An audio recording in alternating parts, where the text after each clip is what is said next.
നമുക്കൊരു വാക്ക് പരിചയപ്പെട്ടാലോ? വാക്കല്ല, വാക്കിന്റെ ചരിത്രം. The history of A word. Hi, hello, നമസ്കാരം. ഞാൻ ആർഷാഭിലാഷ്.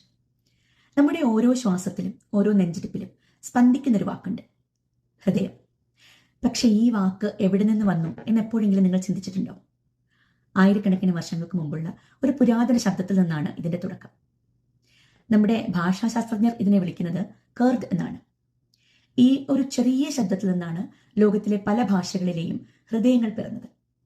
സംസ്കൃതത്തിൽ അത് ഹൃദായി, ഗ്രീക്കിൽ അത് കാർഡിയായി, ലാറ്റിനിൽ അത് കോറായി, ഒടുവിൽ ഇംഗ്ലീഷിൽ നമ്മൾ കേൾക്കുന്ന ഹാർട്ടായി. പക്ഷെ ഹാർട്ട് എന്നാണെങ്കിലും കാർഡിയോ, കാർഡിയോളജി, കാർഡിയാക്, കാർഡിയോഗ്രാം അതെല്ലാമാണല്ലോ റിലേറ്റഡ് ആയി വരുന്നത്.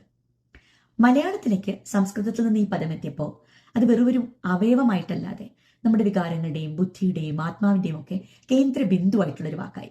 ഹൃദ് എന്നാൽ കേന്ദ്രം. അതുകൊണ്ടാണ് ഹൃദ്യം എന്ന് പറയുമ്പോൾ അത് ആത്മാവിനെ തൊടുന്ന ഒന്നായി മാറുന്നത്.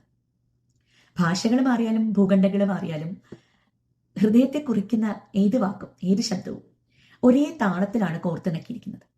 അതിന്റെ കാരണം നിങ്ങൾക്കറിയാം. ഹൃദയത്തിന്റെ ഭാഷ ഒന്നാണ്, സ്നേഹം. നിങ്ങളുടെ ഹൃദയത്തിനോട് ഏറ്റവും ചേർന്ന് നിൽക്കുന്ന ഒരു വാക്ക് കമന്റ് ചെയ്യാമോ?